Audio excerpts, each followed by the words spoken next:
Good afternoon, everyone, and a very warm welcome to Dr. Jim Walsh and all participants to International Week 2022. My name is Fitri Amalia, and I will be the moderator of today's session. So first of all, thank you, Dr. Jim, for joining us today. And also, thank you for your time in sharing about a very interesting and important topic related to economic recovery amidst uncertain global economic and geopolitical conditions. So before we start this session, I would like to briefly introduce Dr. Jim Walsh. So Dr. Walsh is a senior resident representative for Indonesia at the International Monetary Fund. He was an advisor in the Monetary and Capital Markets Department before assigned to Indonesia, and he has coordinated the department's surveillance program monitoring and technical assistance to work in the Western Hemisphere. He has led the financial sector stability assessment for Azerbaijan and Algeria and was deputy chief for China. He has also led technical assistance missions on developing monetary policy frameworks and implementing macroprudential policy and coordinated surveillance work in Asia and Latin America. He has also worked in the IMF's policy design department, assessing the IMF surveillance of developing economies. And he has a Ph.D. in economics from the University of Chicago and a BA in economics from the University of Pennsylvania. So without further ado, I would like to invite Dr. Jim Walsh to present a lecture about economic recovery amidst uncertain global economic and geopolitical conditions. Thank you very much for the introduction. I look forward to the discussion about these issues. This is an exciting time, unfortunately, in the global economy. There's quite a lot happening and quite a lot of instability. It does seem like maybe a few months ago that the end of the COVID-19 pandemic, or at least the end of an acute phase of the COVID-19 pandemic, would mean that the global economy would recover and we would return to a more sustainable long-run high growth path. And now it seems like that was a bit naive. We have quite a few problems around the world which are exacerbated by the situation in Ukraine. So I look forward to making this presentation and then hearing from everybody on the call here how they see these things. And I'm quite honored to be a part of IWEEK here at UGM. And I certainly hope that I can come visit your campus sometime soon and meet everybody in person. I'm very happy to do that as soon as we can make it happen. Okay. All right. So yes, I'll be talking about the economic recovery amidst the current global situation and global context. So next slide, please. So I'll actually cover a few topics here. So first, I'll explain how the IMF works and how we work with Indonesia in particular. Then I'll talk a little bit about the global economy and where it is at the moment, given the difficulties that we see with inflation around the world and the war in Ukraine and also a slowdown in China.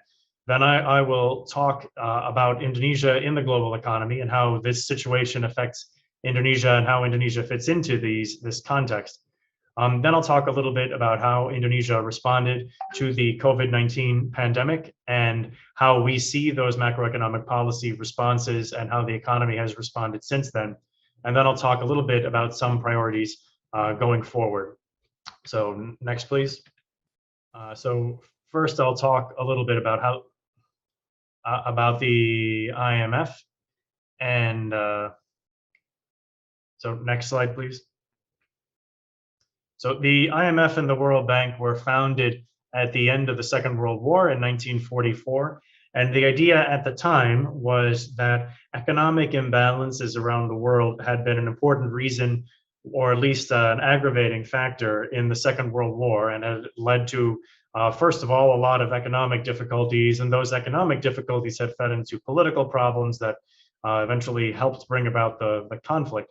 So after the war, the IMF was designed to try to work with countries and help them maintain their exchange rates, while the World Bank was designed to help countries rebuild after World War II. Over time, the global economic system has changed, and the IMF and World Bank have gone from being an organization of the large countries that were fighting in World War II to a effectively universal membership We both now have 190 members now. And then at the same time as the global economy has changed, our roles in the world economy have changed.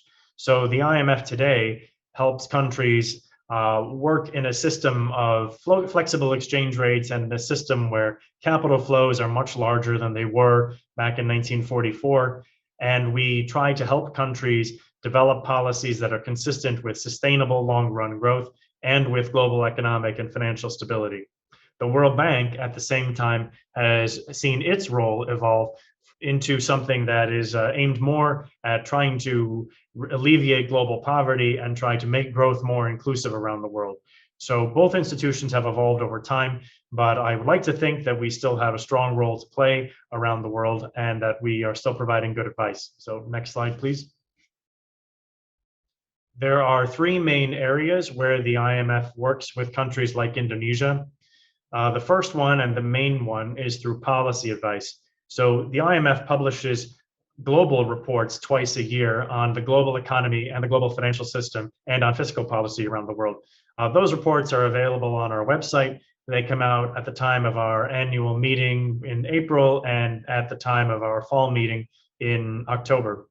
The World Economic Outlook will look at what kind of major economic issues we see evolving around the world. So, for example, how do high commodity prices affect countries, or how do we see the war in Ukraine affecting the world, or even issues like how to make growth more inclusive, how to think about carbon taxes. Those are the kind of issues we talk about in what we call multilateral surveillance, where we're talking about the global economy as a whole.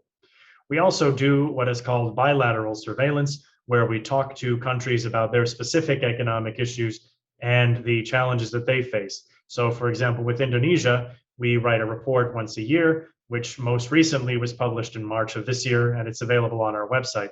That report was based on discussions that we had with Indonesian authorities and with financial markets and other people who are involved in the economy here.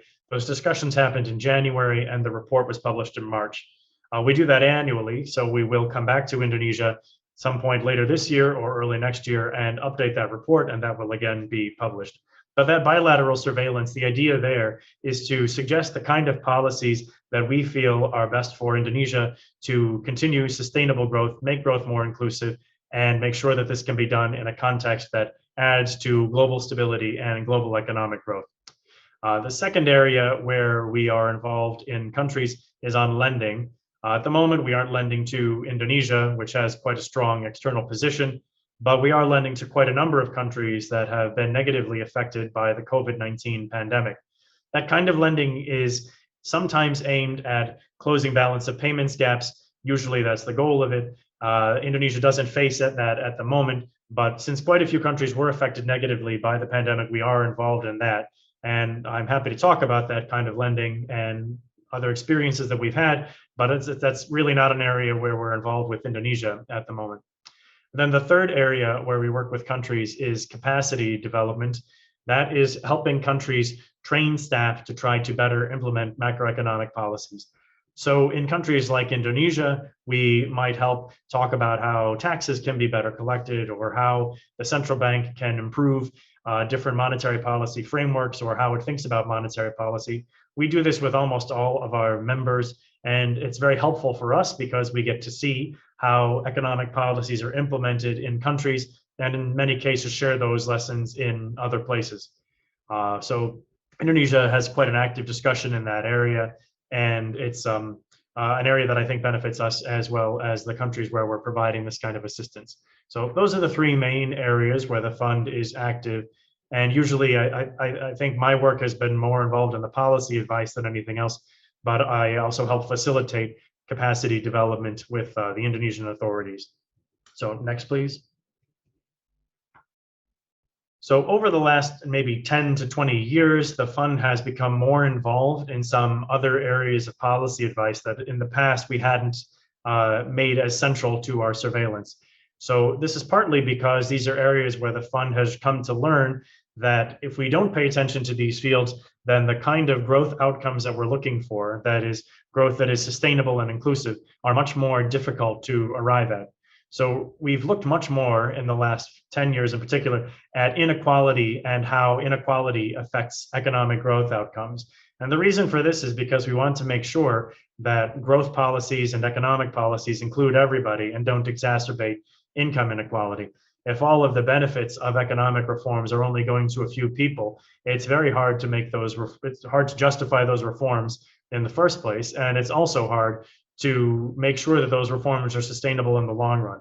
We need to make sure that economic reforms are done in a way that brings more people into the economy and helps raise wages for everybody and is therefore more inclusive. Another area and kind of a similar way to look at things is making sure that our advice and the policies that we talk about are inclusive of women as well as men. It's quite common that, especially in the past, that a lot of economic policies affect men and women differently, and economists have not always recognized that and not always designed policies in a way that takes into account that women and men often have different relations with the economic system. So a key example of this, for example, is pensions. When countries try to think about how to design private sector pensions, for example, women tend to spend less years in the labor force because they're likelier to take time off to spend with their children. They tend to retire younger than men. And for various reasons, including sexism, they tend to have lower salaries than men. And all of this means that their relationship with the pension system can be very different from the relation that men have with the pension system. And we need to make sure that we design pensions that are sustainable and workable for women as well as for men. And pensions are just one example. There's quite a few areas where these situations matter, and the fund is trying to make those an important part of its surveillance as well. And the third and perhaps most important area, and I'll talk about it specifically in relation to Indonesia, is carbon taxes and how to think about climate change. Climate change is a challenge that we all are going to face. It's going to be a big issue here. It already is here and in many other countries, and it will only become more important. And it's an area where we are making progress, but it's very difficult to make progress quickly on climate change. And there's a number of policies that we would hope to see countries are able to undertake that can help us reduce the impact that we have on the environment. So as I said, I'll come back to that later in my presentation, but this is just to say that the fund is trying to make sure that we look at a wide range of areas to make sure that our growth is not only inclusive and making sure that everybody, men and women, the rich and poor, participate in the economy, but also sustainable as climate change becomes more and more of an issue. So next slide, please. So just to talk specifically about the IMF's role in Indonesia, Indonesia joined the IMF in 1954. So we've worked with Indonesia now for quite a long time. The office that the IMF has in Indonesia was opened in 1967, and it's in Bank Indonesia, which is where I am right now. There have been 21 resident representatives. I'm honored to be the 21st person on that list. And as I said before, one of the main outputs of our relationship with Indonesia is our annual report on the Indonesian economy.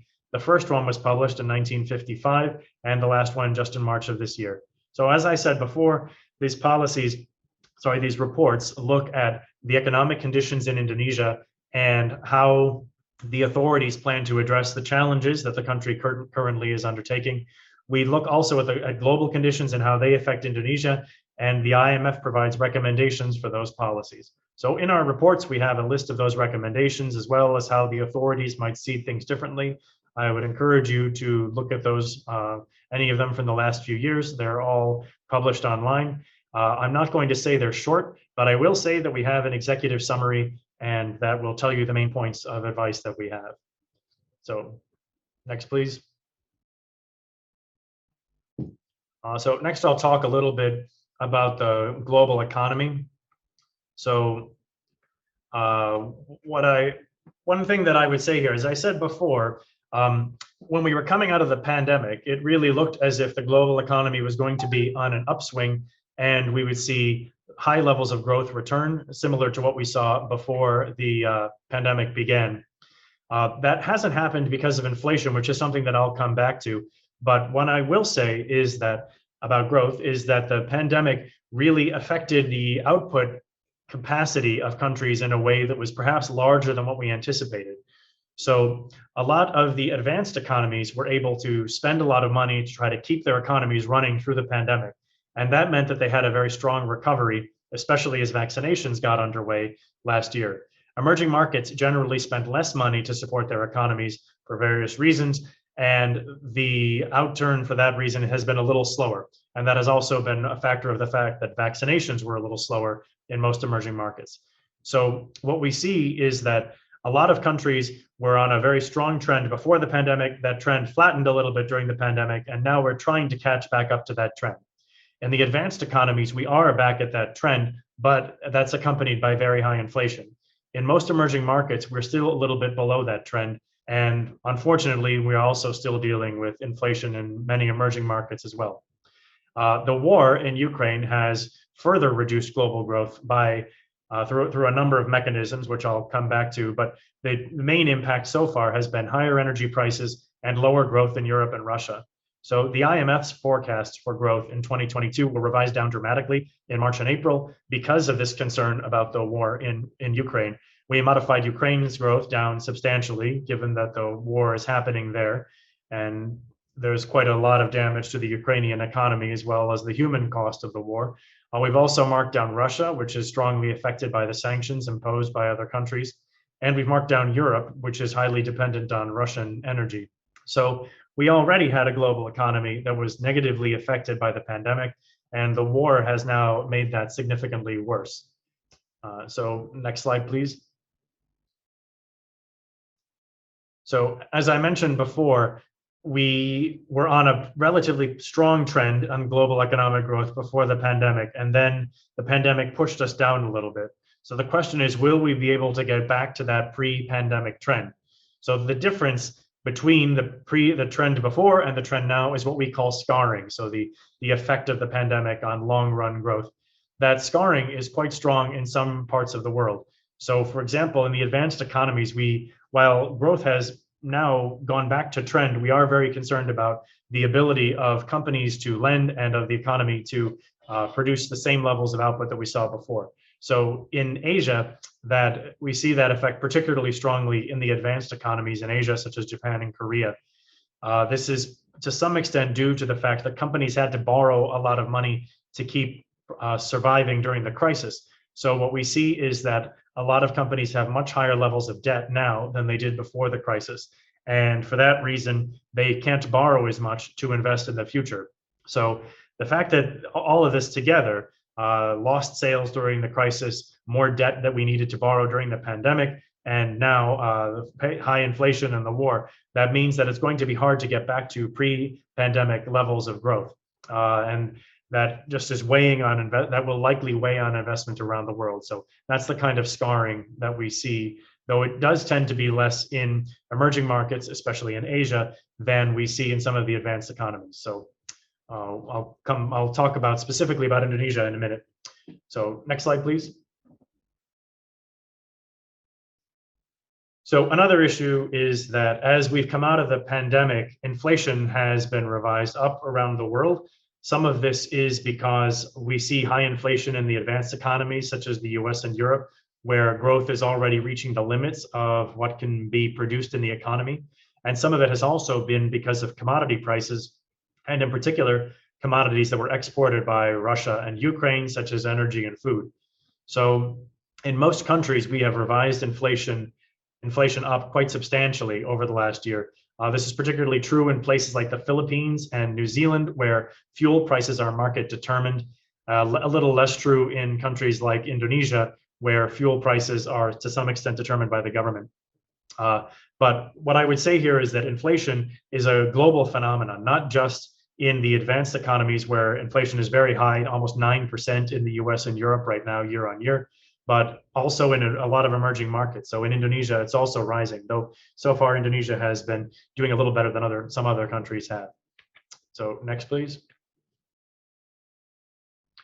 And just to talk about how we feel about Asia in particular, we are a little more pessimistic about Asia than we would have been a few months ago. So even though Asia is quite far away from Russia and Ukraine are not important trading partners for most Asian countries, we have had to revise GDP growth down substantially, not just because of the war, but also because of high inflation and its effect on demand in the US, and because of the effect on demand in Europe of higher energy prices. So we are more concerned about the Asian economy than we would have been a few months ago. And at the same time, higher commodity prices around the world, especially for food and energy, mean that we're more concerned about inflation in Asia than we were a few months ago. So we are quite concerned about the Asian economies, and I'll talk specifically about Indonesia. But what we do need is to be very cognizant of the fact that we're only beginning to come out of the pandemic and its growth slowdown in most Asian countries, and we are already facing these headwinds of higher inflation. So that's quite a challenge for policymakers in Asia. So next, please. At the same time, we are also dealing with higher interest rates around the world. So some of this is because central banks, in particular the Fed, have begun to raise interest rates. And we've also, as markets have become used to the fact that inflation is quite entrenched now in the US and in Europe, there has been a change in how global financial markets see the global financial conditions and the outlook for the financial system. So what this means is that the cost of borrowing is rising. So we can see this across a wide range of borrowers around the world. In one example is that the cost of borrowing for many euro area economies, such as Italy, have risen recently as people have become concerned about growth prospects there and higher interest rates. We can also see it with emerging markets where interest rates have risen in countries like Indonesia, as well as interest rates are rising in the US. That means that capital goes into the United States to pursue a higher return. So emerging market bonds have to return a higher interest rate just to be competitive. And we can see it with corporates around the world that companies, especially higher risk companies, have to pay higher interest rates now to borrow than they did a year or so ago. So much of this is because of higher uncertainty, but it's also because central banks are beginning to tighten, to wind down their asset purchases, and to try to slow down the global economy a little bit, cool it off so that inflation will come down. But what this means is that interest rates are rising everywhere, including in Indonesia. Next slide, please. So what this means is that these higher interest rates in the US from entrenched high inflation there will spill over into Asia. So what you can see here is the effect of a change in monetary policy or a change in US real interest rates on Asian financial systems and Asian interest rates. So this is all of Asia, not just Indonesia. But what you can see is that if there's a jump in US interest rates there of say 100 basis points, 1 percentage point, then we will generally see about a 0.3% interest rate increase in a lot of Asian economies. So what that means is what I said before, that if the US raises interest rates, capital will leave a lot of other economies, and that means that to stay competitive, interest rates have to rise in those economies as well. Unfortunately, those higher interest rates do have an effect on investment and economic activity in those countries. So those higher interest rates in Asia tend to mean a lower level of investment overall. And in particular, investment will fall at the riskiest of companies. So we might see some investment declines in very healthy companies around the world. But unfortunately, more and more companies have higher levels of debt because of the pandemic, and they will be even more affected. So there's kind of a cascading effect of high US inflation on other economies. First, the US has to raise interest rates, which pulls capital out of Asian economies. Second, those economies then face higher domestic interest rates, which makes it more expensive for people to invest. And third, since we see more companies in the category of very high levels of debt, those companies have a harder time investing, and that further slows down the economic recovery. So this is quite a challenging situation right now around the world. So next, please. So I'll talk a little bit about how Indonesia fits into the global economy here. So next, please. The first thing, at least that we would talk about, and thinking of how Indonesia fits into the global economy, is trade. Indonesia's two major trading partners are China and other ASEAN countries, which each take about a quarter of Indonesia's exports. The United States is third, which takes about an eighth of Indonesia's exports. So the way to think about this is that these two individual markets, China and the United States, are quite important for Indonesia's export growth. So when we think about how is the global economy evolving, we need to think particularly about how China and the United States are growing, because that's where Indonesia's exports grow. ASEAN is also important, but it's a little more fragmented, obviously, since it's 10 countries other than 9 countries other than Indonesia.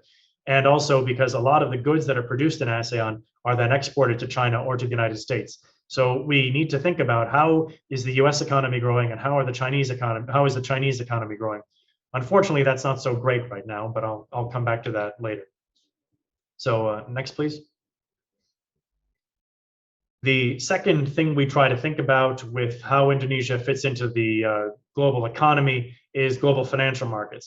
So here, despite the uncertainty around the world over the last 2 years, Indonesia has actually been quite stable. So while Indonesia and a lot of other countries have lowered their policy rates quite substantially over the last few years, in Indonesia, that has not led to serious capital outflows. We have seen capital outflows last year, but it hasn't been unsustainable or led to a lot of instability in Indonesian financial markets. So what I would think about with this is that even though we've seen a lot of turmoil, and if you think about it, there have been major changes around the world in the last year. We had the Delta variant where most of Indonesia was locked down for a few months. Then we had the Omicron variant at the end of the year, beginning of 2022. Then the war in Ukraine started. Throughout this entire period, while we have seen foreigners reduce their holdings of Indonesian bonds, we haven't really seen a big decline in the rupiah and a change in the exchange rate. So that's pretty good. What that means is that investors have broadly remained pretty confident that the Indonesian economy and financial system will survive and do okay throughout this pandemic, and that they will recover pretty strongly.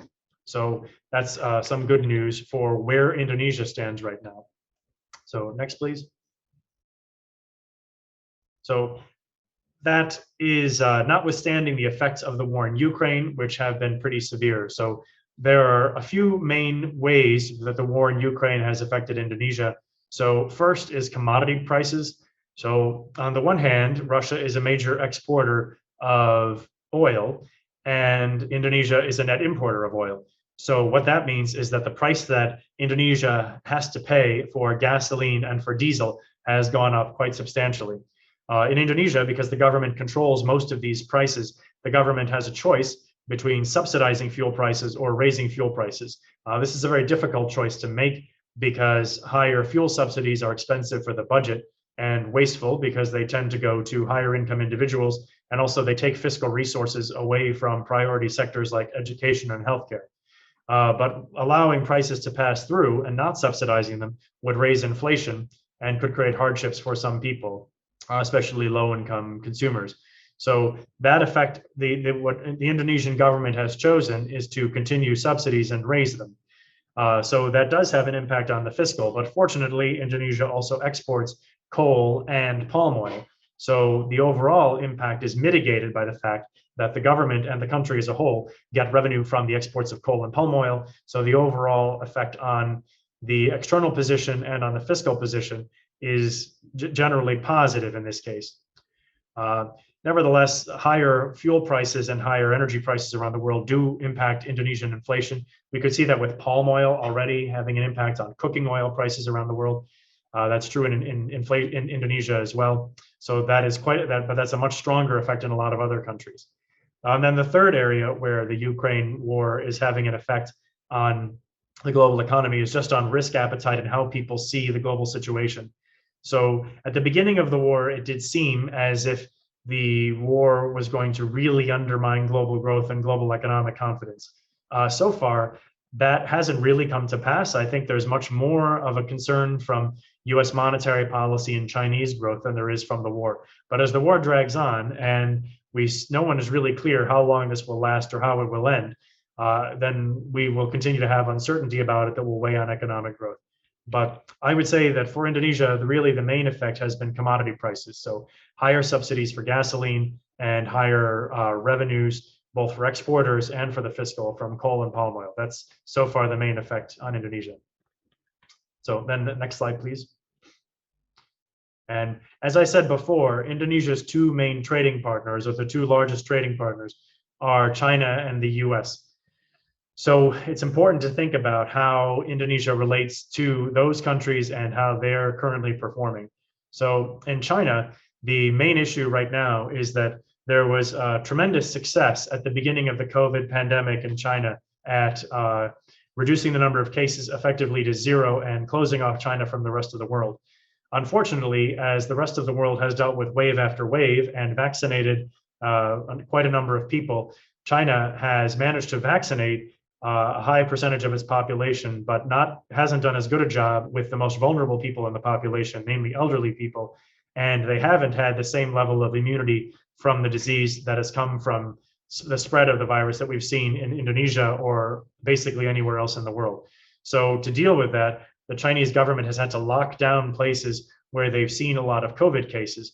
So most recently, that's been the case in Shanghai and Beijing. There was an effort to reopen Shanghai at the beginning of June, but now there's kind of a rolling lockdown across different parts of the city. There's mass testing, and it's become much more difficult to forecast what's going to happen. The Chinese government has tried to allow the local governments a great deal of flexibility in dealing with the pandemic, but what that means is that there's been a lot of uncertainty about where the pandemic is going to lead to lockdowns next. And what aggravates that problem is that China was already experiencing a lot of imbalances and financial risks even before the pandemic. So property prices were already beginning to fall. We were already seeing a lot of concerns about credit growth in China, and the pandemic has made that worse. So while China is still expected to grow relatively strongly this year, it won't be as strong as last year, and it will be very hard for them to make their annual GDP target of 5.5%. So the important thing here is for Indonesian exports, Chinese growth is weakening. So next slide, please. The next risk that I would talk about is monetary policy tightening in the United States. So what we see here is that the United States has very high inflation, more than twice as high as what we see in Indonesia right now. And to deal with that, the United States Federal Reserve has been raising policy rates to try to address that. So policy rates so far have not risen by all that much, but they will probably have to rise substantially further in order to control US inflation. And that for that reason, forecasters have been marking down their forecasts for growth in the next few years. So what that means is that while short-term US interest rates are rising because the Fed is trying to slow down growth and cool off the economy, long-term rates have been falling because people are marking down their forecasts for long-run growth, which is the main component into long-run interest rates. So the difference between those interest rates is the yield curve, and that has fallen to quite low levels recently. So that tends to be an indicator of slowing growth or a recession, and that is certainly the case right now, where more and more people are very worried about the possibility of a recession in the United States. They may already be in a recession, we don't know. So again, as with China, the outlook for the US is not great, and it could very easily and perhaps already is in a recession. So what I would say about this is that when we think about how Indonesia relates to the global economy, so far financial flows have been stable, but while we see a lot of financial instability coming from the war in Ukraine and commodity prices and US monetary policy tightening, and we also see Indonesia's two largest trading partners, China and the US, weakening substantially. So the global outlook and its relationship to Indonesia is not great right now. So next, please. So now I'll talk a little bit about how Indonesia is coming out of the pandemic. So next slide, please. So growth is definitely returning to Indonesia. Banks are lending again, and we see investment rising across the country. So what I would focus on here is that credit growth had been slowing in Indonesia for years, even before the pandemic, and then it shrank during the pandemic, which is not surprising as there was so much uncertainty about the Indonesian and global economies. It is now recovering, and growth is reasonably strong in credit, and the banks are relatively strong, so they're able to continue lending. So that's a good sign for the strength of the economy. We can also look at to what extent companies are investing and to what extent they're importing the kind of goods that they need to expand their own output. That is also recovering quite strongly, though what I would say about that is that we're only back at the levels where we were in 2019 or 2018 in terms of capital goods imports and investment. So we are not seeing an investment boom in Indonesia. We're just seeing a recovery back to normal levels. But still, that's better than where we were a year ago. So next, please. In addition to investment, consumption in Indonesia is also recovering. So what we can see here is that retail sales are recovering pretty strongly now, though again, it's not a boom, it's just a recovery back to normal levels. And we can also see that electricity consumption is back to growth, though maybe a little slower than it was before the pandemic. So consumption is recovering. It's at least strong enough to support the economy, even if we're not seeing a boom again. But again, that's consistent with what we see on investment. So next, please. Unfortunately, these global inflation pressures that I've mentioned before are affecting Indonesia as well. So pressures are spilling over from the United States and Europe into Indonesia from commodity prices. So what we can see here is that while inflation was very low and below the BI's target band for most of the pandemic, it has now begun to rise, and even core inflation is now just outside of the, yes, even so core inflation remains within the target band, but headline inflation has now risen outside of the target band. So what this means is that these inflationary pressures are relatively late arriving in Indonesia, but they are now arriving, and the BI will have to respond to them. A lot of this is driven by food inflation, as in a lot of other countries. So you can see on the right that food prices have been quite volatile and price increases there are quite strong. Again, this is true globally. This weekend was Independence Day in the United States, and it's a tradition on Independence Day for Americans to have cookouts where they grill hamburgers outside. And there was a lot of complaint and discussion in the media about how beef prices in the United States are a third higher than they were a year ago. So food prices are rising everywhere. And when they get in the way of holidays, that's when people begin to get upset about them. So next, please. So on the other hand, while, as I said before, Indonesia's external position has been strengthened by what's so far been a pretty strong global recovery and by higher commodity prices.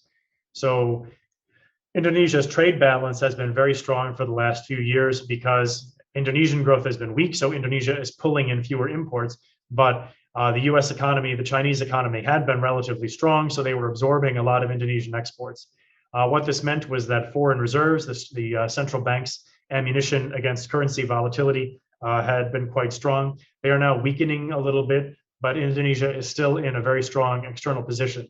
So as we go through this phase of high volatility and high uncertainty, it's important to recognize that we're entering from a position of strength. Okay, next, please. In terms of how Indonesia's pandemic response was and how the authorities dealt with the pandemic, one thing that I would say is that Indonesia did a very good job of supporting vulnerable households during the pandemic. So while a lot of low-income households were affected by the pandemic, the Indonesian government had a number of very well-designed programs that allowed incomes to be supported and vulnerable groups to be supported during the pandemic. So this was part of the National Economic Recovery Program, the PEN program, and these programs were generally quite well designed. And what they show is that Indonesia does have the capacity to support low-income households through economic difficulties. And some of these programs were quite successful in controlling the increase in poverty during the pandemic. Poverty did rise at the beginning of the pandemic, but subsequently fell back to 2019 levels. That's very good news that in a country with limited fiscal resources and a lot of low-income people, Indonesia was able to keep poverty under control during the pandemic. So there should be lessons from that in how we think about poverty going forward. So next, please. So as I said before, while Indonesia was very successful in controlling poverty through a lot of these programs, but as we come out of the pandemic and as employment returns and growth returns, more people will go back to work, and that means that less money will need to be spent in these areas. At the same time, tax revenue will recover as the economy recovers. So what this means is that the budget deficit will begin to fall. So Indonesia spent a lot of money during the pandemic, as all countries did, and the deficit rose. But this is just part of how countries deal with pandemics. This is totally normal, and everyone did it. It's okay, and Indonesia did not overspend during the pandemic. And now, as the economy recovers, a lot of that high deficit will begin to fall as taxes recover and as we spend less money on pandemic programs. So that is perfectly sustainable, perfectly normal. And the government does have a target for 3% of GDP for the budget deficit for next year. That is a very sensible and sustainable policy, consistent with long-run debt sustainability in Indonesia. We do expect that they will reach that target next year, and that the budget deficit, even though it was quite high in 2020 and 21, will be below that 3% target next year. So this policy, while there are some policies aimed at bringing down the deficit, the important thing to note here is that Indonesia's overall fiscal position is quite sustainable and quite strong despite the pandemic. And again, this shows that macroeconomic management here has been quite good over the last few years. So next, please. The other half of main macroeconomic policies is monetary policy. While inflation in Indonesia has been low, it is now beginning to rise again. The BI has begun to normalize monetary policy in the last few months. They have begun to try to, I'll just explain that at the beginning of the pandemic, they injected a lot of liquidity into the financial system to try to make sure that banks would be able to operate throughout the pandemic. What this means is that it has been very easy for banks to lend each other money throughout for the last few years. But what that also means is that the system has a lot of excess funds in it. So the central bank, the BI, is now beginning to draw some of that funds out of the system to try to normalize the lending policies of the banks and try to return us to a more normal system for financial services. So what the first step in that is increasing reserve requirements, which they have begun to do. At some point, they will have to begin to raise interest rates as inflation rises and as global inflation trends continue to be quite advanced. That hasn't happened yet, but I would expect, and the BI has also said that in the second half of the year, they do expect interest rates to rise. But again, this is just a normalization of policies, and inflation trends around the world have been quite strong. So it isn't surprising that Indonesia will at some point have to raise rates. So next, please. Another area where the Indonesian authorities were quite active in managing pandemic risks was on how the financial system dealt with the crisis. So the OJK, the Financial Services Authority, encouraged banks to restructure the loans they had to companies that were facing short-term financial difficulties, but would be viable in the long run. Many countries engaged in policies like this, and some countries were more successful than others. It looks like Indonesia did quite a good job with this. You don't always know until things are until the policies have passed. But it looks like we have exited, these policies will be exited in next March. And it looks like when that happens, there will not be a large overhang of bad debt on banks' balance sheets. Banks' capital positions are quite strong, and it looks like some of these loans are already being repaid. So it looks like this policy, which could have gone either way, it looks like it was pretty well implemented by the OJK and by the banks, and that this will leave the banks in a position where they're able to continue to lend to support the recovery without a lot of damage. So next, please. One other macroeconomic risk that is an important concern for Indonesia is that when the government's budget deficit rose, one policy that was undertaken was that the central bank began to buy a lot of debt issued by the central government. In the past, say, 20 years ago, the IMF's view would have been that these kind of policies were very dangerous and would always lead to high inflation. However, the Bank of Japan started engaging in large-scale bond purchases about 20 years ago and has not yet seen high inflation. And during the global financial crisis, a lot of advanced economy central banks, such as the European Central Bank, the Bank of England, and the Fed, also bought a lot of bonds. And again, we did not see high inflation. So it's hard to say that this automatically leads to high inflation. So far in Indonesia, it has not. I think it's worth maintaining some note of caution here, because it is true that while for 10 years we did not see high inflation in the US and Europe, we now are seeing record high inflation. It probably is not entirely because of these bond market purchases, but we can't say that they haven't made this inflationary situation worse. So for this reason, it's important that these bond market purchases are handled in a way that is consistent with long-run sustainability. So in Indonesia, what that means is that while these purchases were quite large last year and this year, the goal is to have them phased out by the end of 2022. The BI and the Ministry of Finance have promised to do that, and we expect that to be the case.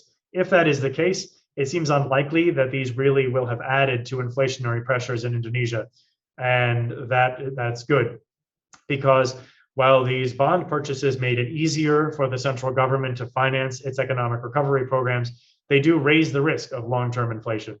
And since that hasn't materialized so far, and we hope that inflation can be contained here over the next 6 months or so, as these primary market purchases are phased out, we would expect that there won't be a big impact on inflation. But it is important that these are purchased out because we really don't know what the long run effects will be, and they could be quite negative. So next, please. So for the last few slides here, I'll just talk about some of the priority areas that the fund sees for Indonesian reform in the future. So next, please.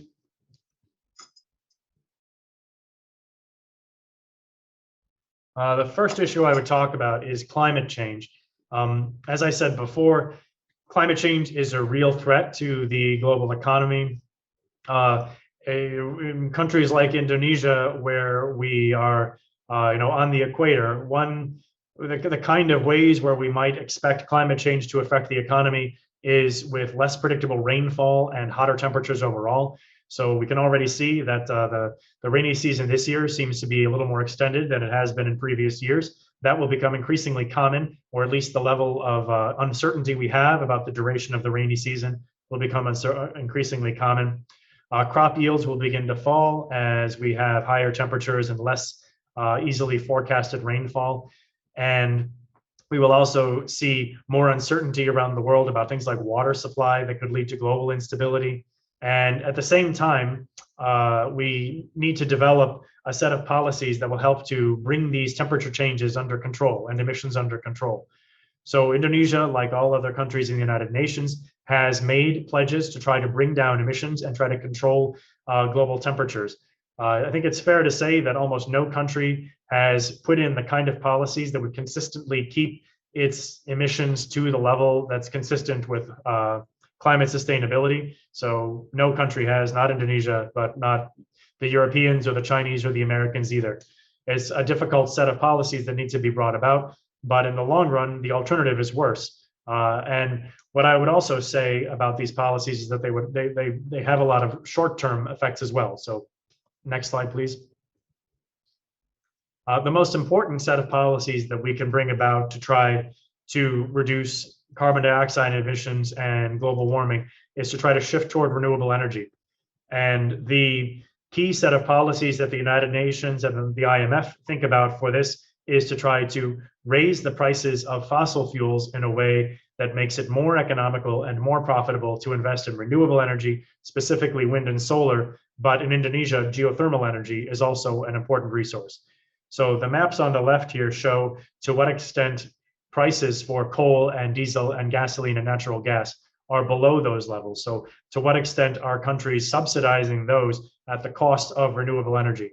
So in Indonesia, the main issue is coal, where coal is heavily subsidized here and is the main source of electricity. What we would like to see is a higher price for coal domestically that will make it more economical to invest in geothermal energy, which Indonesia has plenty of, and also solar and wind, which are also easy to access here. So what I would say about this is not only would reducing investments in coal and increasing them in geothermal and solar and wind, it has long-run benefits of reducing global warming, but in Indonesia, it would also have very important short-run benefits. Countries that have phased out coal energy, and it's been done in my lifetime in countries like Canada and the United States, or at least a drastic reduction in that, what you see is cleaner air and also lower respiratory diseases. So I used to work on China, and in China, it's very noticeable that there's a much higher rate of asthma among younger people than we see in the United States and Europe. And that is to a very large extent due to the fact that China is much more reliant on coal. That's also true here. As we reduce reliance on coal, we will see fewer respiratory diseases and healthier children. So it's not just the long-run advantages of shifting away from coal. It's also that there are very high short-term costs to relying on coal, and we have those. When I was growing up in the United States, the large cities and in the United States and in Canada had smog alerts where cities had to be closed because the air quality was so low. Air quality in Jakarta is quite low now, and shifting toward geothermal energy and toward wind and solar would increase that air quality and just make it a more pleasant place to live, which is something we've seen in a lot of industrial cities in North America and in Europe. So that's an important set of policies that should be brought about, and it has both short-term and long-term benefits. So next, please. I don't want to deny that there are costs to doing this. There are losers when you shift from coal to renewable energy. So governments have to have a set of policies that mitigates the damage from those shifts. And one of them is to try to not only invest in renewable energy generation, but also in public transportation and smarter electricity grids that will help make those renewable energy investments more effective and safer and more stable. All of that can help create jobs that can bring people into the economy. We also need to help low-income households through this transition. One thing I would say is that Indonesia did a very good job of setting up cash transfers during the pandemic. Those cash transfers could be expanded to help low-income households deal with higher energy prices, not just from gasoline or electricity, but also from LPG over time, though that may not be as high a priority. And also new jobs in low carbon sectors such as solar and wind and public transportation, or retrofitting buildings to insulate them better. All of this can help create jobs that can bring people into the economy. So and another point I would make about Indonesia's role in all of this is that Indonesia is the chair of the G20 this year. So Indonesia is leading the global dialogue on issues like climate change and taxation and a lot of other areas. And to the extent that there are concerns that Indonesians have, or the Indonesian government has, this is the year to make those concerns, whether they're about funding or sustainability, or how developing countries can make this transition when there are already so many financing needs there. This is the year to make sure that Indonesia's views are heard by the global community on this. So next slide, please. I think in the interest of time, I'll skip this one and go to the last slide, please. So next, please. So just to talk about, summarize some of the main points that I made here. Indonesia does seem to be recovering now, but to make sure that that recovery is sustainable over the long run in a very difficult external environment, the BI will have to be very sensitive to where inflation is and act to keep inflation under control. And it will be important to make sure that Indonesia remains an attractive destination for investment, that is, with a competitive set of policies and macroeconomic sustainability that will continue to bring people here and bring investment in. There are major risks to the global economy right now. Probably the main one is high inflation and high entrenched inflation in the US, but also a potential slowdown in the Chinese economy. And of course, the war in Ukraine, which is going to be of uncertain length and having very difficult impacts on commodity prices. And then third, climate change is a very difficult challenge. It's a challenge for everyone, and it will require creative solutions for countries around the world and a lot of difficult choices about how these things can be financed. But in the long run, it's important that we address this head on and think about these choices early rather than later. So next slide, please. So that's my presentation. So thank you very much for listening to such a long presentation, and I look forward to answering any questions that people might have. Okay, thank you very much, Dr. Jim, for the very interesting insights about the global economic condition post-COVID-19, the impact of the Ukraine war towards the economy risk, and how the Indonesian government managed to respond to the pandemic, and also highlighted the important issue of the climate change and renewable energy. So now we move on to the question and answer session. So please, all the participants, for those who have any questions to Dr. Jim, can raise their hands or type the questions through the chat box. Or maybe the participants are still preparing the questions. So I think I will ask a question first to Dr. Jim Walsh. So we can see in the news that it is expected that, and also you mentioned that the US is maybe already in a recession condition now, and maybe it will worsen in the next year. And of course, that condition will bring a big impact to many countries across the world. So, and what should the Indonesian government do to anticipate that condition, or maybe what has already been done, or what should be done to be able to anticipate this recession upcoming? Thank you. So the first thing I would say is that if there is a slowdown in the US, or a recession in the US, or a big slowdown in China, the important thing to remember is that Indonesia is already relatively well prepared for this. So back in 2013, there was a shift in Fed policy, the taper tantrum, and Indonesia at the time was running a pretty large current account deficit and was very reliant on foreign investors to buy government debt. So this shift in global market conditions was led to a lot of capital outflows from Indonesia and a lot of financial problems. Some of the emerging markets that were very affected by that taper tantrum are still in a difficult position today. So, for example, Turkey and South Africa are also running large current account deficits, higher levels of inflation, and they would be quite vulnerable. They could be vulnerable to a similar shift. Indonesia, on the other hand, has relatively low inflation. The budget deficit is already coming down. The reserves position is strong. The current account is in a good position. So we're in a much stronger position now than the country was back in 2013. So that's good. In terms of how to deal with the recession and what kind of policy actions can be taken, if that occurs, what we would see probably is we might see some financial instability. There's already quite a bit in the system. It could get worse. In that kind of situation, the Bank Indonesia has good tools for dealing with volatility. They can try to support the financial system. They were very successful in doing that back in 2020. They can try to make sure that the exchange rate doesn't shift too much on a day-to-day basis. Again, that's something they're quite good at. It is important to let the exchange rate adjust if there is a shift in how markets see the value of the rupiah and it weakens. It's okay to allow the rupiah to weaken. It's that a lower exchange rate can be, or a weaker currency can be, an important shock absorber when you see this kind of global instability. And a lot of other countries are able to deploy that quite effectively. So I would expect there to be some depreciation at some point in the BI to allow that to occur. That's okay, and it doesn't mean that there's going to be a lot of volatility. The financial system should be able to survive that pretty well. So that is an important line of defense. And the BI's other tools on macroprudential policy and supporting the banks, those will also be helpful. On the fiscal side, the important thing to remember is that growth is already coming back in Indonesia and domestic demand is reasonably strong. So to some extent, domestic demand can support the economy through a difficult time. It's unfortunate if export growth weakens. That will hurt the economy and hurt job prospects.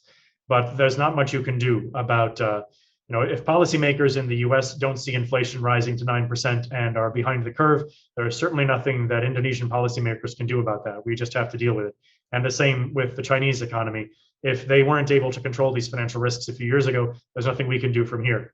So the important thing is to just respect the fact that it's going to affect us and growth will be a little lower. We can try to support low-income households and vulnerable households through a period like that. I think the pandemic showed pretty conclusively that the government does have the capacity to do that. So lower growth may be disappointing, but we do have the capacity to support low-income Indonesians throughout this policy, throughout that period. And another thing I would say is that a recession in the US and lower growth in China would have the impact of lowering fuel prices around the world and gasoline prices. That would free up some fiscal resources that are currently being spent on fuel subsidies. Fuel subsidies in any country, and Indonesia is a perfect case of this, disproportionately go to high-income households who spend a lot of money on expensive cars. Controlling those expenditures and reducing them, and instead investing those funds in infrastructure and healthcare and education is a much better use of fiscal resources. So that would be one silver lining from the recession, is that it would free up revenue, free up money that is currently being used to subsidize gasoline and that could instead be used on healthcare and education. So that's something that we would support Indonesia doing in any case. But even in the case of a recession, it's particularly important because it will help strengthen the economy in the long run. Okay, thank you very much for the response, Dr. Jim. And now we have Azra, who have a question, please. Thank you, ma'am, for the opportunity, and thank you for the great presentation, sir. Maybe I would like to ask, how does the government or even the IMF itself socialize and familiarize to the educational sector as a sample to university students like us, which in the future we will work for the society and help to combat global issues like green economy, climate change, and others? Thank you, sir.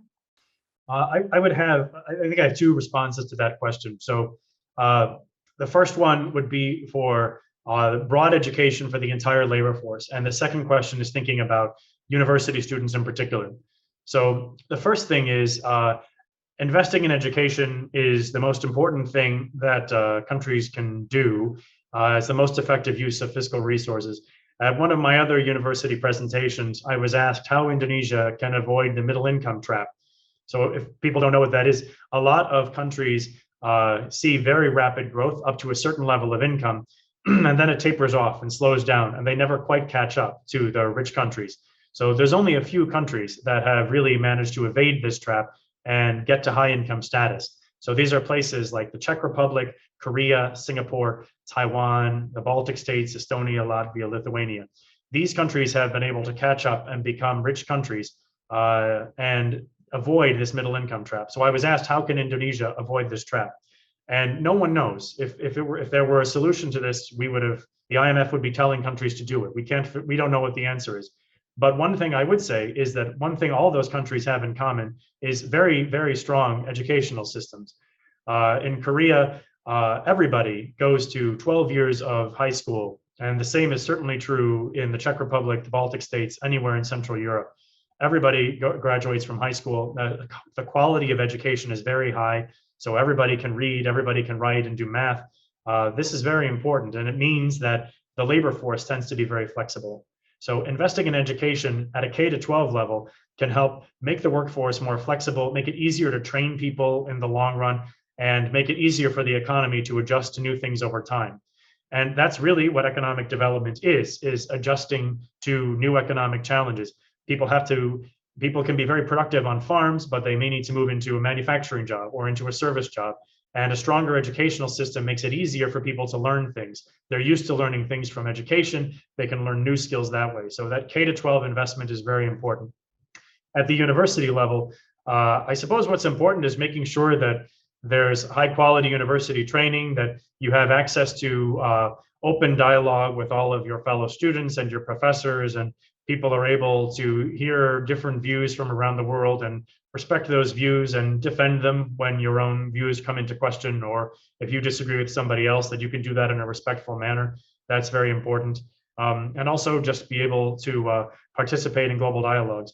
One reason I like talking to universities on this is because it's very clear that if you can talk to people in universities, you are the people who will be running Indonesia in another 10 or 20 years. I can see in the United States, my home country, how shifts on college campuses and what college students learn eventually affects the broader country. And it can happen very quickly over a period of 10 years or so. So the more that I would hope that the more that I can talk to you and hear what people here are asking, the more I have an idea of what Indonesia will be like in 10 years. And hopefully you will have a better idea of how the IMF works and how we can help Indonesia and help all of you when you're in these policymaking positions. Thank you, sir. Thank you, Dr. Jim. And now we move on to Maya.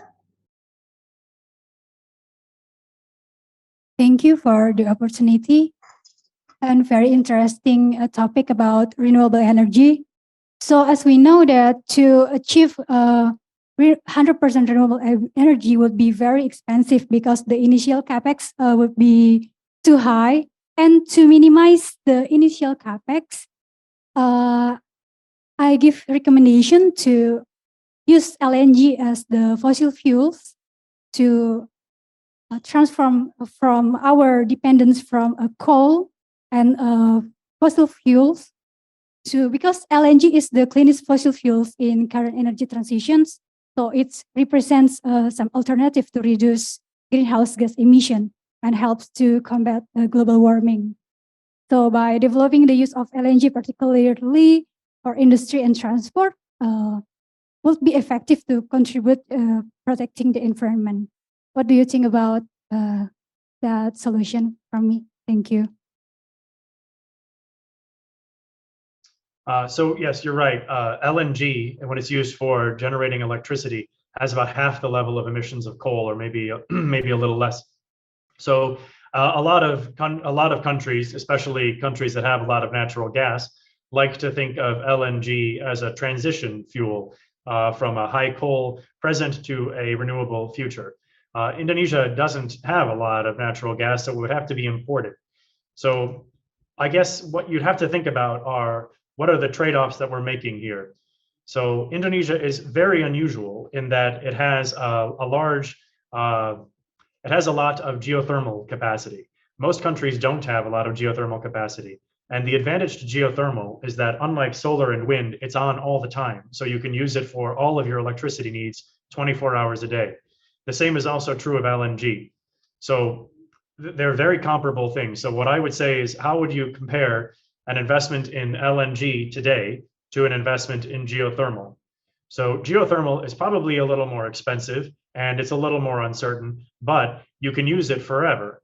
The cost of once a geothermal plant is built, the cost of fuel is zero. You only have to maintain it, and for that reason, there's no import bill and there's no emissions.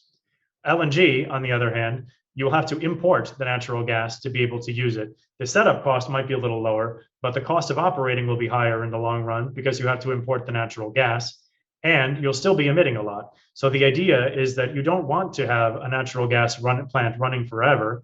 You want to run it until you have the geothermal and the wind and the solar online. So that's how I would see it, is a geothermal plant has an effectively infinite horizon, while a natural gas plant has a maturity that you intend to take it offline in the future. And in the meantime, you're still paying for the imports of natural gas, which is a highly volatile commodity, and you're dependent on countries like Russia, Qatar, the United States that are the exporters of it, while geothermal is completely domestic. So it's true, LNG is cheaper, but it may be worthwhile to do the long run, the higher upfront cost. But I agree, and I mentioned this in my presentation, these costs are very high. It's very hard to see how this will work. But it's also important to recognize that in the long run, all of these transitions that we're making, the use of coal or clean coal, whatever that is, or LNG, all of that has to be transitional toward, in Indonesia's case, geothermal, wind, and solar. And geothermal really is an area where Indonesia could easily become a global leader. There's so much capacity here, and there's already a lot of skills in the country, and people are already using it. So if Indonesia were to invest in this, it could become an export industry that you can help develop geothermal facilities in other countries around the world. Thank you, Mr. Jim Walsh. Yes, I also agree with geothermal because in Indonesia, we already hold about 40% of geothermal in the world. So it's a really good solution. Thank you. Okay, now we move to John. Good afternoon, everyone. Okay, I've got some 2 or 3 questions and observations.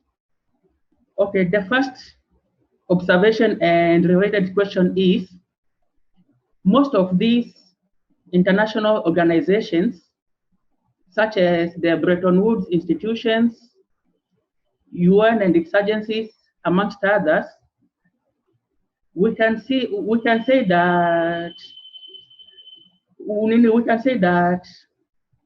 they are only international in name only. Now, but however, in the way they work out their ultimate policies, they are not really international. Now, but rather they are still influenced by the powers that were back at the end of the time when they were formed. That is at the end of World War II. And consequently, most countries in the rest of the world, we can say that yes, we might be members in these organizations like IMF, World Bank, etc. Now, but however, the voice of these other countries, that is the global south, it's usually not really heard in these institutions. Consider that these institutions, we can say that they are still unipolar in outlook, and also in their decision making. Therefore, we can see that even after the end of the Cold War, and even until now, we can see that, for example, let's say the presidency of the World Bank, the presidency of the World Bank and IMF, ultimately the leader of these two institutions, it's usually determined by US, and therefore the voice of other countries is usually not heard. Therefore, my issue is what can be done to update these institutions, these global institutions, so that they can live into the reality of the 21st century global economy, so that we are no longer colonists of 7 decades ago, but rather now each and every country is an independent country, and each country has to have its voice heard in the decision-making process of these organizations. So yes, well, to start off, in case people don't know, the head of the IMF is traditionally a European national. So every managing director of the IMF has been a European, and the head of the World Bank has traditionally been an American. As far as I know, they're the only two international organizations that have these kind of rules. It's up to our executive board how that's handled. I can only speak for myself on that. I think it's ridiculous. It's outdated. I don't know why we wouldn't just look at the most qualified person. There are plenty of qualified people from Asia, Latin America, Africa, who could run the World Bank and the IMF. We should be casting the widest net possible. I don't see how we as an institution can defend that anymore, that tie-up. In terms of the voting power in those institutions, so some international organizations like the World Trade Organization operate by a one-to-one vote. So every country has to agree for anything to happen, and things have to happen by consensus. That makes decision-making very difficult. The IMF has voting shares that are, we call them quotas, that are reassessed every 5 years. Those quotas are designed to try to reflect countries' relative weight in the global economy. Those quota formulas, as you can imagine, are very controversial. We redo them every 5 years, and it's always a challenging exercise. I worked on the last quota reform that was completed, which was 2012, and 2014. At that time, there were a number of issues that came up, but the main issue that always drives these quota discussions is the weight of the advanced economies and the G7 in particular, relative to the weight of emerging markets and low-income countries. So every country has their own views on how this should work. My particular favorite view of this is India, which always says that quotas should be assigned on the basis of population. And yeah, you could make an argument that quotas should be assigned on the basis of population. It would happen to give India the most voting shares of any country except for China. So sometimes it's a little self-serving, but the quotas get changed every few years. As it is, the main effect of quota changes has been to try to increase the share of emerging markets and give the emerging markets more of a voice and reduce the voice of the Europeans in the global financial system, in the IMF.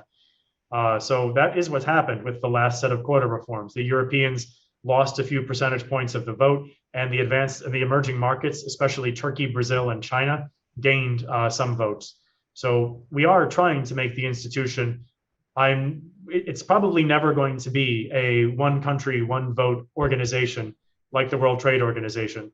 The one country, one vote makes it very hard to come to any kind of decisions. And you can see what's happened to the World Trade Organization. It's been very hard to reach any kind of consensus. The IMF has been able to reach consensus on global issues much more easily because we have this weighted and majority voting.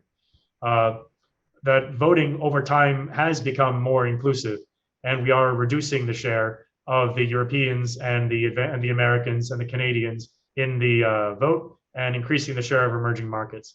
Over time, it will become more equal. Nothing happens overnight. But yes, in the long run, certainly the staff of the IMF would agree that we should try to find leadership wherever we can get it. And if we're going to be credible, we have to represent everybody in our own views and make sure that we're not just the voice of a few large countries. That's always a challenge.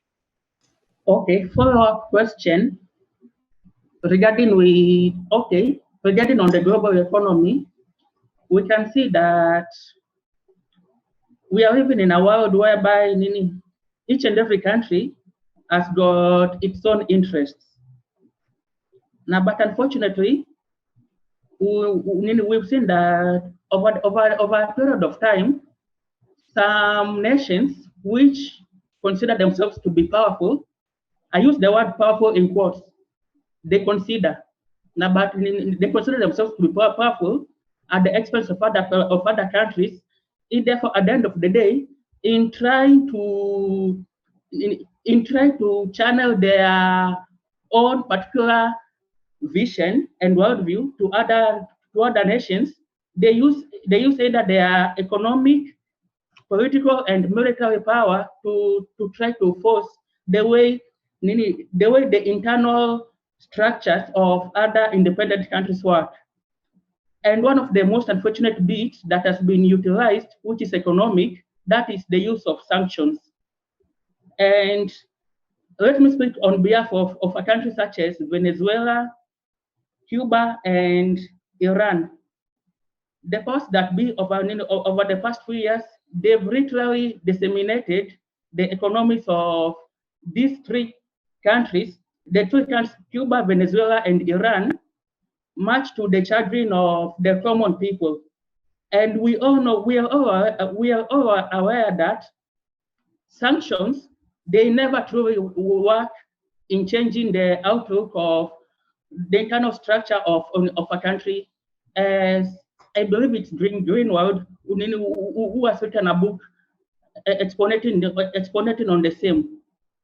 Therefore, how can these global bodies like the UN, World Bank, IMF, and others, how can we work in order to ensure that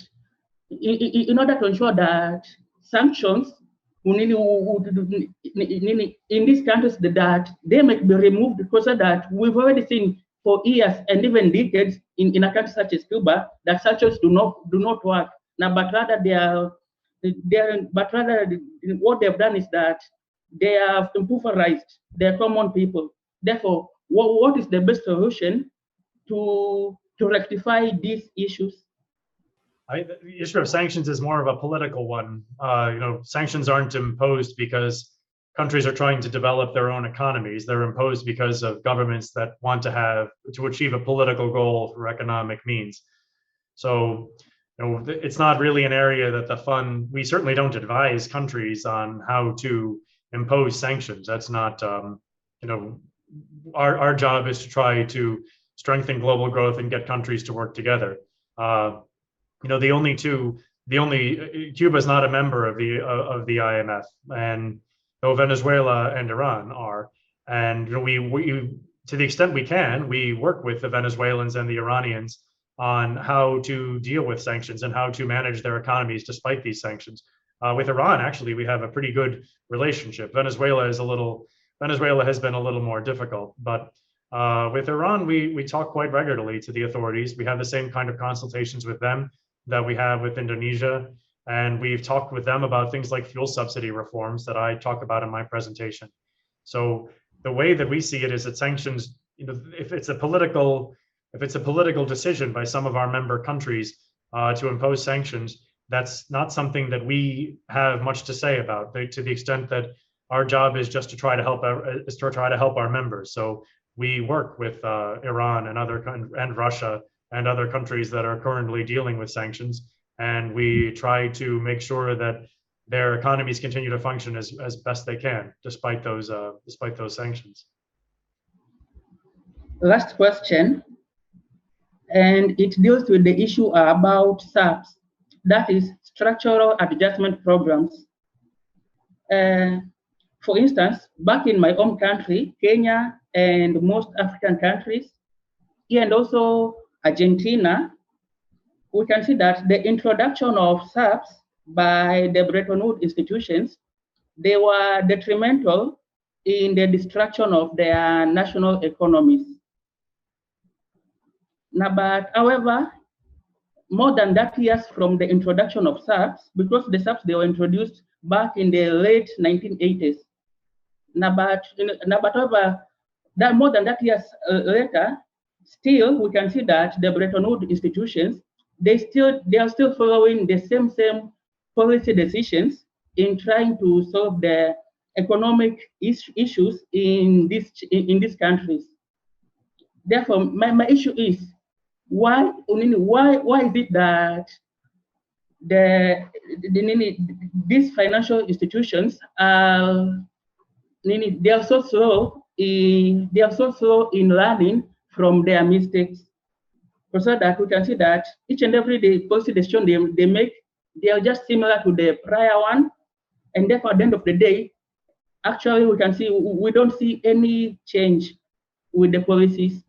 Therefore, what can be done to improve the situation at hand, so that we can be able to move from the distractions which SAPs have caused in our economies? Well, I would take issue with your assertion that these programs the fund hasn't learned anything from these programs in the past.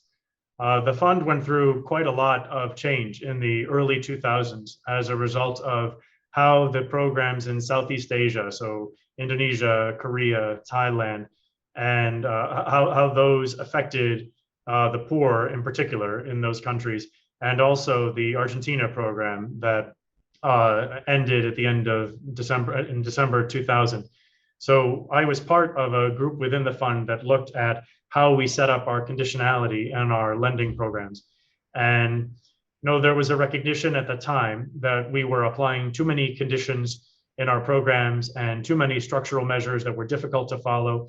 There was insufficient attention paid to the political context of countries, and as your question clearly assumes, there's very little buy-in from country authorities. There's a perception that the programs were imposed from the outside. So we did try to change that back in the early 2000s. Our programs today are much more focused on trying to make sure that we are able to protect spending on the poor, education, healthcare in particular. Certainly when I talk to the Indonesian authorities, that's something that I focus on. In my presentation, I made it very clear that focusing on education and healthcare is an important priority for Indonesia. I think that's how all of my colleagues see this in all the countries we work on. And in lending arrangements, countries only come to us when they're in a difficult position, and there's always difficult choices that have to be made. And sometimes there's been, if in those choices, we would say that the priority should be on trying to protect spending that is pro-growth and pro-poor, especially in healthcare and education. We don't have, it's certainly not our goal to try to reduce economic capacity. Everything we do is aimed at trying to make growth more inclusive these days. And I think that's how we handle these things. But I really would take issue with the idea that we haven't learned anything. The fund has drastically changed how we think about conditionality and how we think about the structure of the economies we work with. And we also lend a lot less to low-income countries than we used to. So if you look at countries today that are at higher risk of debt distress and compare that to what we saw back in the 90s, the IMF and the World Bank were important creditors to those countries. But in general, we don't do that anymore. The bank tends to provide loans that are sometimes aimed at budget support, but they're not as important to creditors as they were in the past. We tend to provide very small loans to most low-income countries because of their concerns about whether they will be able to pay us back. To the extent that countries are in more difficult debt positions today, it's often because they're dealing with private sector creditors or bilateral creditors who are much more difficult to come to arrangements with than some of the Paris Club creditors, the United States, the Europeans, the Japanese, and those have been in the past. We lend, so our conditionality certainly has changed since, I mean, I was in high school in the 80s, it was a very long time ago. Our conditionality certainly has changed in that time. And we also lend less money. So the system really has changed on the ground, and we have learned from the past. And I would hope that we continue to be sufficiently humble to recognize the situation that our member countries are in. Okay, thank you very much, Dr. Jim, for your response. I think we have the last question from Sarah here in the chat. I would like to read it. I would like to ask a question. US BLS CPI data show that inflation rose 6.2% for the year ending October 2021, the fifth consecutive month that this measure has risen by 5% or more over the previous year. Meanwhile, the PPI rose 8.6% for the year ending October 2021, the seventh month of inflation exceeding 5%. Based on this gauge, will the threat of reflation cause Jerome Powell to pursue a tighter monetary policy that he has up to this point? Yes, so I think it's very clear that the Fed made a major policy mistake at the end of last year and underestimated American inflation and how entrenched it was. So they are now beginning to adjust monetary policy to address that. The problem is that because inflation is already quite high, those numbers are extremely high by American standards. There hasn't been anything like this. And most, the average American is 38 years old. Half of Americans are under 38 years old. And so more than half of Americans have never seen inflation at this level before. And it's become a very political issue, as it is in Indonesia and a lot of other countries. So it's a huge challenge for the Fed and the American authorities. And if you catch inflation early, it's relatively easy to bring it down. The longer you wait, the more that you have to try to cool down the economy, and the tighter monetary policy has to go. So it will be, markets are, at least a month ago, markets were expecting interest rates to go much higher than the Fed seemed to be willing to push them. And there was a lot of concern that the Fed would have to raise rates very quickly. In the last week or so, because recession fears have risen in the US, the markets have begun to think that maybe interest rates won't have to go that high. But if there's one thing we can learn from the 70s, it's that interest rates can be high and inflation can be high and growth can be low all at the same time. We don't really know how this will turn out, but I think it is quite clear that US interest rates will have to rise by more than we would have expected 6 months ago, and that will have bad effects for the US and global economies. Okay, thank you, Dr. Jim, for your response on that question. And due to time, unfortunately, we have reached the end of this session. So once again, we would like to thank Dr. Jim for the time and the very interesting presentation regarding economic recovery amidst uncertain global economic and geopolitical condition. Okay, thank you very much, Dr. Jim, and all the participations. And we hope to see you and invite you at another session. Thank you. Thank you very much. Thank you. Terima kasih banyak. Sama-sama.